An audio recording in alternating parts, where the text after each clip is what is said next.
Fergus, what does the GDPR landscape look like in a post-Brexit world?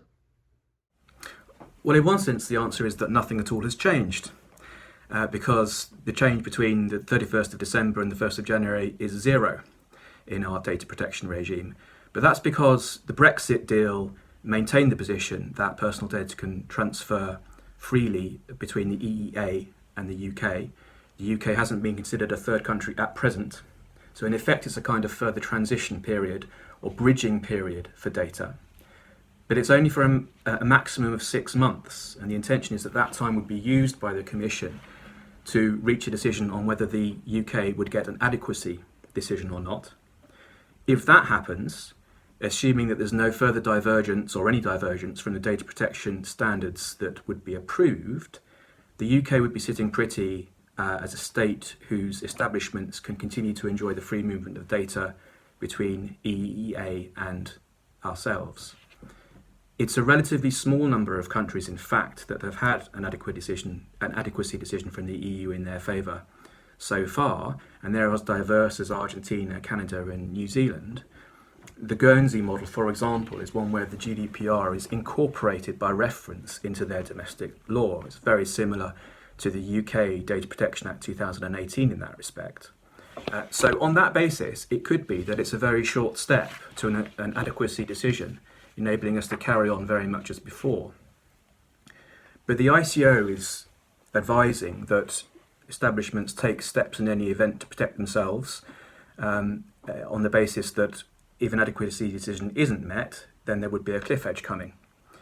So there's every reason for establishments in the UK now to make sure that they have protections and plans in place, and in any event to take care to put the mechanisms in place which would enable them to carry on passing personal data. The UK may also for some reason decide to diverge in the future or within the next short space of time, perhaps unlikely, but that may happen, in which case establishments would need to take those sorts of measures in any event. The UK government has already said that transfers to the EEA are going to be regarded as adequate from the UK's point of view, so there would be no issue there, at least not in the short term.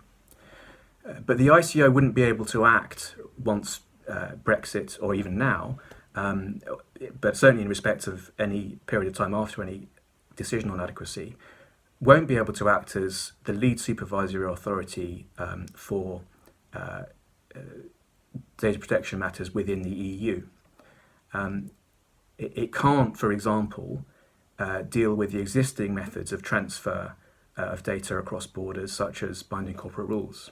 Once Brexit's happened, it's no longer a lead supervisory authority within the EU for that purpose. And the ICO won't be able to enforce the EU GDPR against any entities. Complainants within the UK would have to look for an EU member state to enforce. And in fact, the Advocate General of the EU Court of Justice has given an opinion this week about EU supervisory authorities being able to enforce against Facebook in Ireland. It doesn't have to be the Irish authority. So UK authority, the ICO, won't be able to do that anymore. And UK controllers or processors may need to establish an EU-based representative for data transfers, just as EU establishments would need to establish a UK representative for data transfers. So there's potentially a lot of work to do there. Whatever happens with adequacy decisions and in the future, UK controllers and processors will need to know about and be compliant with GDPR principles in any case where they're transferring data across borders into the EEA. So that cliff edge, in respect of which the ICO is advising measures to be put in place now, will be avoided, even if no adequacy decision is made, if enterprises within the UK take those steps at this point.